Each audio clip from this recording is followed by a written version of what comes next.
Last part. माँ का इंतजार। दरवाजे की कुंडी भी नहीं लगाई कि खटका ना हो जाए।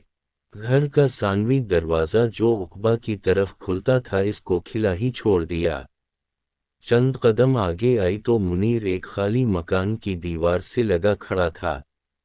इसको देखकर जान में जान आ गई और वो भी मुझे देखते ही तेजी से मेरी तरफ आया।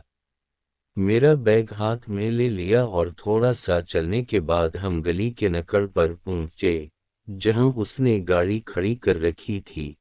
शुक्र है किसी ने नहीं देखा और हम बहिफाजत मोहल्ले से निकलकर बड़ी सड़क पर आ गए। अब हमारा रुख लाहौर की तरफ था। रात भर सफर के बाद सुबह 10 बजे के करीब हम अब लाहौर पहुंच गए।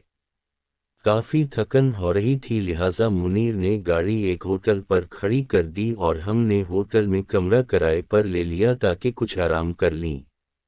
मुनीर ने अपना शनाख्ती कार्ड जमा करा दिया था। हमें होटल में किराए का कमरा मिल गया। हम थके हुए और कुछ खौफजदा भी थे। यहाँ पुरसुकून माहौल मिला। बिस्तर पर लेटते ही नींद आ गई। 2 बजे तक बेखबर सोते हैं।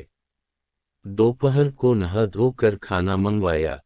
खाना खाकर मुनीर लेट गए तो मैंने सवाल किया कि घर से तो आ गए हैं, अब बताओ आगे क्या करना है। कहा थोड़ी देर सोचने दो कि क्या करना है। पहले निकाह का इंतजाम किया जाए ताकि हमारा साथ जायज रहे। वही तो सोच रहा हूँ। यहाँ लाहौर हाई कोर्ट में मेरा एक दोस्त वकालत करता है, इसके पास जाता हूँ। इससे बात करके फिर तुमको आकर कोर्ट ले जाऊंगा और निकाह होगा। गवाहों का इंतजाम भी शायद वही कर देगा, लेकिन उससे पहले हमें रहाइश का सोचना है। निकाह के बाद कहाँ जाएंगे? उम्र भर तो इस होटल में नहीं रह सकते। ज्यादा से ज्यादा 1 हफ्ता रह सके बढ़िए। कोई मकान किराया पर तलाश करना होगा। अभी 4th ईयर के पर्चे देने हैं। ये सारे मसले हल हो जाएंगे, लेकिन वालिदैन को जब पता चलेगा कि हम निकल आए हैं वो हमको तलाश करेंगे। इसका क्या होगा? इस सवाल पर मुनीर ने मतफक्कुर होकर कहा, हाँ ये ज्यादा संगीन मसला है। मुझ पर पुलिस केस भी बन सकता है और वो अगवा का पर्चा दर्ज कर सकते हैं। मैंने अपने घर वालों को भी नहीं बताया है, यकीनन उनको पुलिस गिरफ्तार करेगी। मुश्किलात का सामना इन्हें करना पड़ेगा। ये बातें हम डिस्कस कर रहे थे और परेशान हो रहे थे कि घर से कदम निकालते वक्त तो ऐसा कुछ सोचा नहीं था और अब ये बातें सोच रहे थे। उस वक्त आंखों पर इश्क की पिटी बंधी हुई थी। मुआशरती हक़ाइक़ और मुश्किलात ज़हन में ही नहीं आए थे और ये हकीकी इफ़रीत मुंह फाड़े सामने खड़े थे। मुनीर ने कहा, मैं आसफ वकील के पास जाता हूँ और कोर्ट मैरिज की बात करता हूँ। देखूं वो क्या टाइम देता है, फिर तुमको ले चलूंगा। तुम होटल के कमरे को अंदर से लॉक कर लेना। जब तक कि मैं ना आऊं दरवाज़ा बजे भी तो मत खोलना। मैं मैनेजर को बता दूंगा और 2-4 घंटे तक आ जाऊंगा, घबराना नहीं। ये कर वो चला गया और मैं इसका इंतज़ार करने लगी। कमरे में टेलीविज़न रखा था, इसको ऑन किया और दिल बहलाने लगी। शाम को मुनीर लौट आया। बताया कि आसफ मिल गया है। कल कागजात टाइप होंगे और गवाहों का इंतजाम होगा। फिर तुमको ले जाऊंगा क्योंकि कोर्ट में मेरा बयान भी कलमबंद होगा। अगले रोज वो सुबह ही चला गया और फिर सुबह से शाम हो गई। मुनीर ना लौटा। मेरा जी घबरा रहा था। बार बार घड़ी देखती थी लेकिन वक्त जैसे थम गया था। टेलीविजन ऑन किया तो एक हौलनाक खबर सुनी कि हाई कोर्ट की बिल्डिंग के करीब ही खुदकश धमाका हो गया था। बहुत से पुलिस वाले और राहगीर मर गए और बहुत से जख्मी हुए थे। ये खबर सुनते ही कलीजा थाम लिया क्योंकि मुनीर भी तो इधर गया हुआ था। शाम से रात हो गई, वो नहीं आया। खुदा जानता है कि वो रात कैसे गुजारी। पल भर को आंख ना लगी।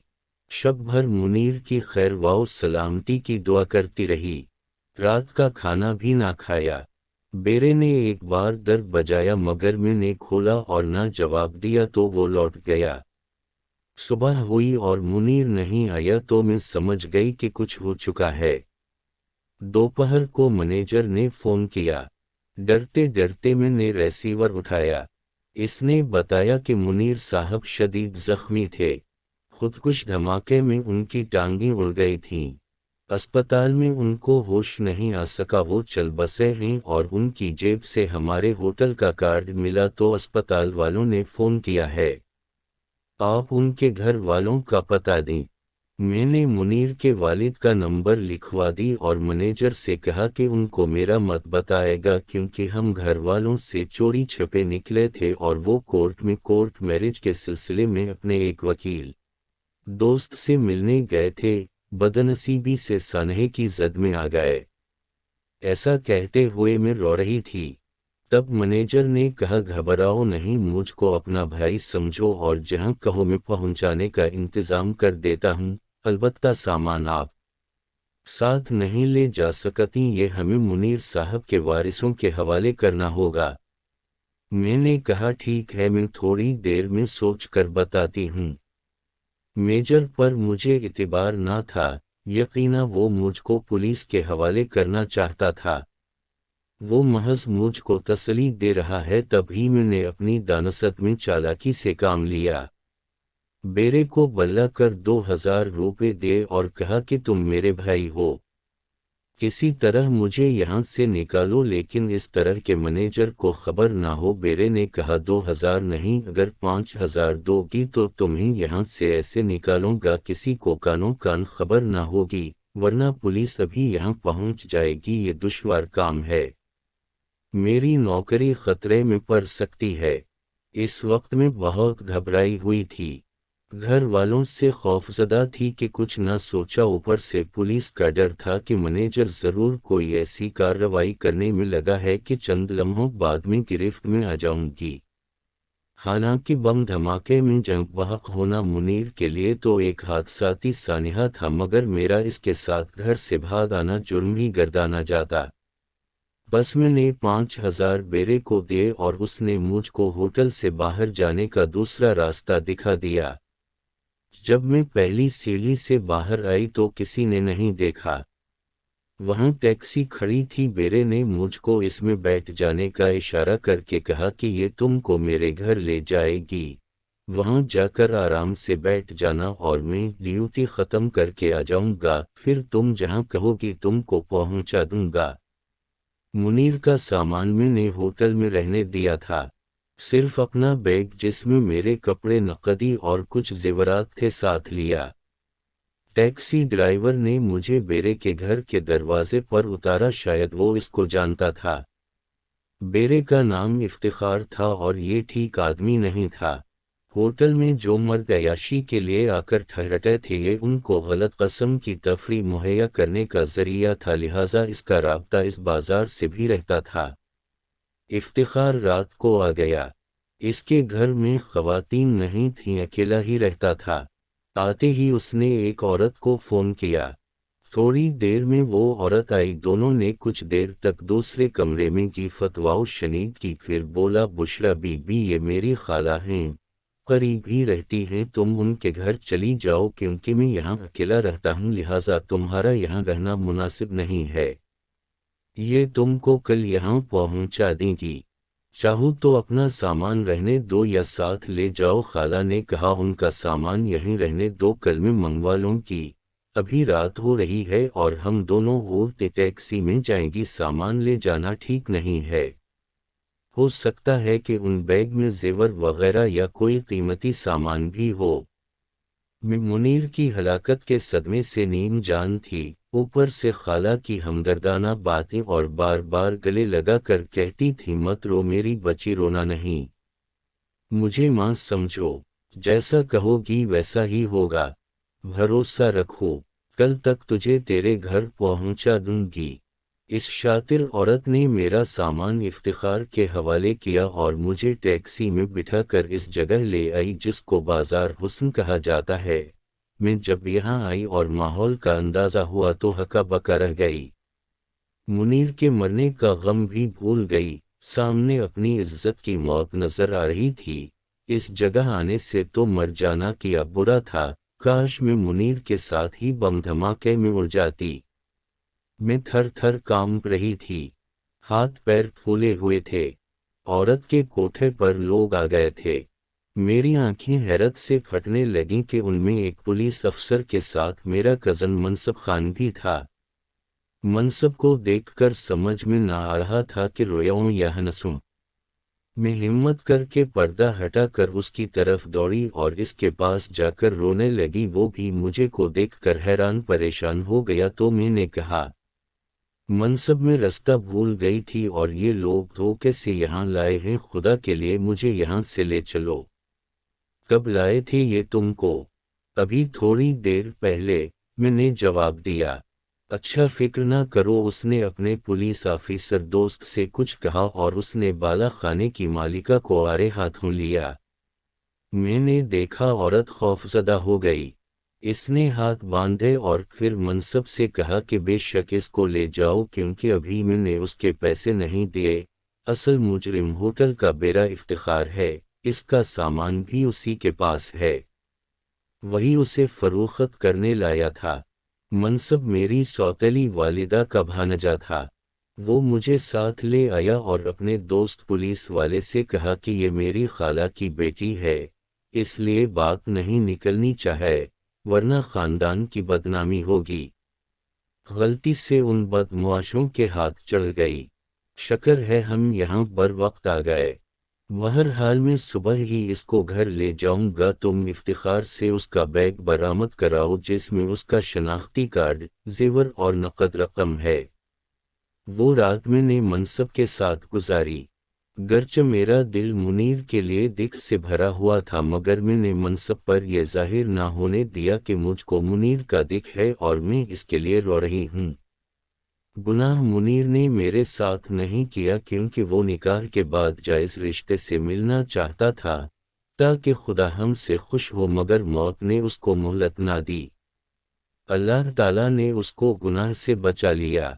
वो एक सच्चा इंसान था मगर मनसब में खुद पर काबू पाने का हौसला ना था, इसलिए मुझे इस बाजार की गंदगी बनने से तो बचा लिया था मगर खुद अपने जज्बात पर काबू ना रख सका। जब मैं ज़ार व क़ितार हुई तो वो शर्मिंदा हुआ और उसने मुझसे वदा किया कि वो मुझे से शादी करेगा और मुआफ़ी भी मांगी, मगर अब क्या फ़ायदा था, लौट लेने के बाद कोई मुआफ़ी मांग गए तो दामन तार तार ही रहता है।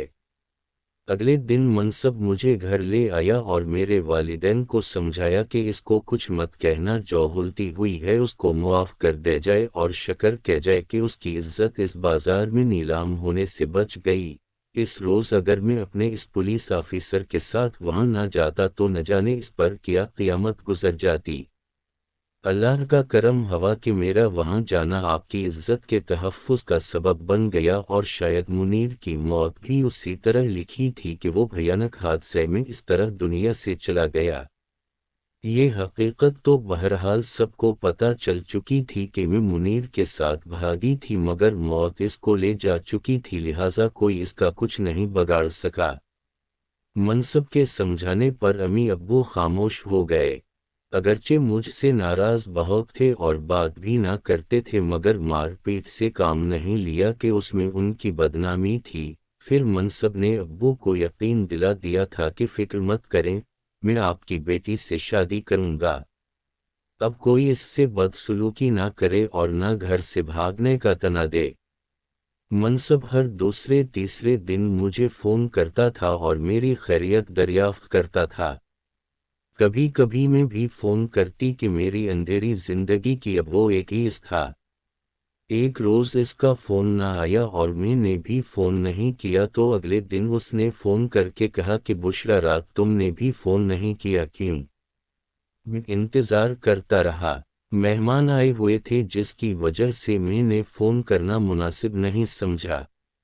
मैंने बहाना किया, तुमको पता है जिस रात में तुमसे बात नहीं करता है कि इस शब ये काली रैन गुजरने का नाम नहीं लेती और तुम हो कि बात नहीं समझते। मैं समझती हूँ मगर मजबूरी है। अच्छा मैं तुम्हारे शहर आ रहा हूँ, सिर्फ तुमको देखने छप ना जाना। सामने ज़रूर आना। अच्छा कहकर मैंने फ़ोन बंद कर दिया। दिल घबराने लगा। बेशक मनसब को मुझसे प्यार हो गया था, मगर मैं जानती थी कि इसकी मंगनी इसके मामों की बेटी आसिया से हो चुकी है और मुझे से शादी करने के लिए उसको इस रिश्ते से बगावत करनी पड़ेगी जो मेरी अम्मी को किसी सूरत गवारा ना था। मनसब घर आता तो भी अम्मी के सामने हम बात ना करते कि माँ अपने भांजे का मुझसे घलना मिलना सख्त नापसंद करती। ताहम फोन पर उसने कहा कि सिर्फ तुमसे मिलने आ रहा हूँ। वो यहाँ अपने घर वालों से मिलने आ रहा था, फिर इसने मुझसे मिलने आना था मगर घर पर बात नहीं हो सकती थी, लिहाजा इसने यहाँ आकर फोन किया कि फिर तुम फरा के घर आ जाओ, वहाँ बात कर लेते हैं।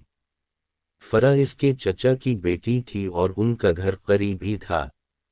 मजबूरा मैंने अम्मी से कहा कि फरा बीमार है, किया मैं पूछने चली जाऊं। वो बोली हरगिज नहीं, शाम होने वाली है, ये कौन सा वक्त है फरा के यहाँ जाने का, तुम्हारे अब्बा नाराज होंगे। मेरी बहन ने तरफदारी की, अम्मी जाने दौना भैया छोड़ आएगा।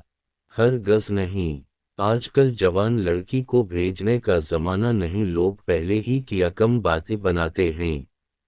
इतने में फरा के घर से उसका छोटा भाई आ गया कि फरा बाजी को अस्पताल ले जा रहे हैं। तब अम्मी का दिल पसीजा, बोली तुम लोग घर पर रहो, मैं खुद जाती हूँ वहाँ। उसी दम वो फरा के घर चली गईं। उनके जाने की देर थी कि मनसब घर आ गया। दरअसल उसने फरा के भाई को भेजा था। अम्मी घर पर ना थीं। अब हम बात कर सकते थे। तब उसने कहा बुशरा, तुम माँ को राजी कर लो, क्योंकि तुम्हें पता है कि मेरी माँ आसिया के अलावा किसी को बहू ना बनाएगी, वो जिद की पकी हैं। ये नामुमकिन है, तुम्हारी खाला मेरी सगी माँ नहीं है। तुम जानते हो तुम उनको राजी कर सकते हो तो कोशिश करके देखो, मैं उनके सामने जबान नहीं खोल सकती। अच्छा बताओ, अगर हमारी शादी पर कोई राजी ना हो तो क्या तुम मुझसे कोर्ट मैरिज कर लोगी? इसकी बात सुनकर मुझको ठंडा पसीना आ गया। क्या कह रहे हो? मनसब, एक बार पहले भी मैं इस राह गुजर चुकी हूँ और रास्ता भूल चुकी हूँ। तुम ना मिलते तो तबाही मेरा मुकद्दर थी, लेकिन इस बार ऐसा ना होगा। मैं जो तुम्हारे साथ हूँ। तुम खुद अपने और मेरे घर वालों से बात करोगे? मनसब, मैं किसी से कुछ नहीं कहूँगी। कोशिश तो करो, उसने कहा। आगे मुकद्दर की बात है, लेकिन कोशिश करने में हरज ही किया है। ये नामुमकिन है। हाँ, अगर तुम मेरे वालिद साहब को राजी कर लो तब शायद ये मुमकिन हो जाए। मनसब ने घर जाकर अपनी वालिदा से बात की। उसकी माँ ने मेरी माँ से कहा। अम्मी ने उस वक्त मुझ पर गुस्सा उतारना शुरू कर दिया कि क्या तुझे उसी उनके लिए परवान चढ़ाया था। अब जो तेरी खाला कह रही थी मुझे तो सुनकर शर्म आ रही थी, तो मर क्यों ना गई बेहया। पहले एक के साथ भागी, अब दूसरे के साथ दोस्ती कर ली है। मनसब, मेरा खून है, क्या वो धोखा चाटेगा? तुमने डोरे डाले भी तो किस पर? मेरे भाई की बेटी आसिया के हक पर डाका डालने जा रही है बेगैरत। तूने हमें डस लिया है, हम तो बर्बाद हो गए हैं। अगले दिन खाला आ गई, बोली मेरा बेटा कह रहा है कि बुशरा के सिवा किसी से शादी ना करेगा, जान दे देगा। कैसी बेहया है तुम्हारी लड़की कि मेरा बेटा अपने मुंह से नाम ले रहा है। मैं रोने लगी। अम्मी, उनकी बातें मत सुने, उनका बेटा खुद मेरे पास आया था। मैं नहीं गई थी इनके बेटे के पास। बकवास बंद कर बेहया, कुछ शर्म कर। लड़के ऐसी लड़कियों से शादी नहीं करते जो घर से भाग चुकी हूँ। इसने तुमसे शादी कर भी ली तो कुछ दिन बाद छोड़ देगा। वो हमारा खून है, मैं उसको अच्छी तरह से जानती हूँ। अम्मी ने मुझको इतनी सुनाए कि मैं खून के आंसू रोने लगी। आखिरकार कमरे में बंद हुई। तब ही फोन की घंटी बजी। मनसब का फोन था। इसने कहा सीधी उंगलियों से घी नहीं निकलेगा, हमारे बुजुर्ग यूं मानने वाले नहीं हैं। मैं किसी कीमत आसिया से शादी नहीं करूंगा और तुम अपनी असमत का गौहर मेरे हवाले कर चुकी हो तो बेहतर है कि शादी भी मुझसे कर लो। कैसे करूं, कोई मानता नहीं। रोते हुए मैंने कहा, ایسے ہی جیسے منیر کے ساتھ بھاگ کر شادی کرنے چلی گئی تھی۔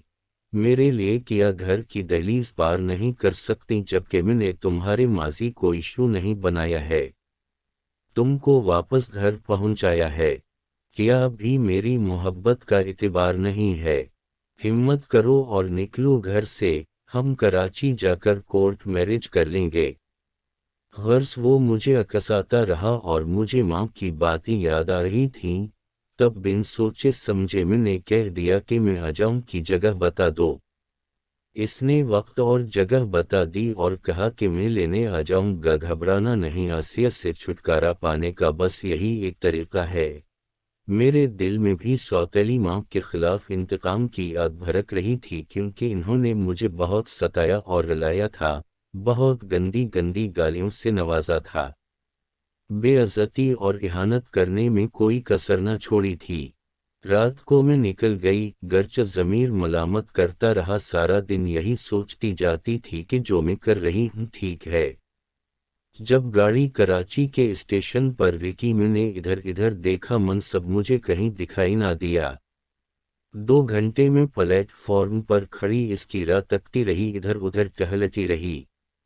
2 نوجوان کافی دیر سے مجھے دیکھ رہے تھے، میرے قریب آ گئے اور آنکھ مار کر بولے ہمارے ساتھ چلو گی۔ میں گھبرا گئی، پسینے پسینے ہو گئی تو وہ قہقہے لگانے لگے کہ یار وہ نہیں آیا جس کے لیے یہ بھاگ کر آئی ہے، ایسا ہی لگتا۔ دوسرے نے کہا تو چلے گی ہمارے ساتھ، ہاں ہاں، ان کے قہقہے میرا پیچھا کرنے لگے۔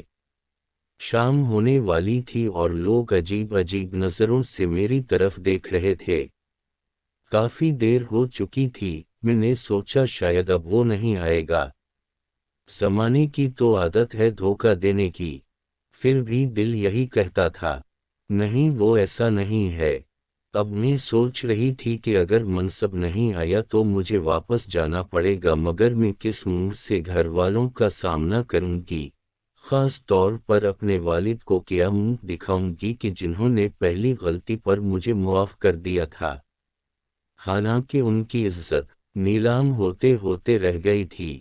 ابھی یہ سوچ ہی رہی تھی کہ عقب میں قدموں کی آہٹ ہوئی۔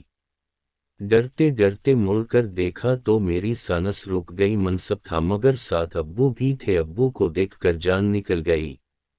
اب ابو اور منصب آگے آگے تھے اور میں ایک مردہ لاش کی طرح ان پیچھے پیچھے چل رہی تھی۔ آخر ہم ایک ہوٹل آ گئے، مجھے وہاں چھوڑ کر ابو اور منصب چلے گئے نکاح کا انتظام کرنے کے لیے۔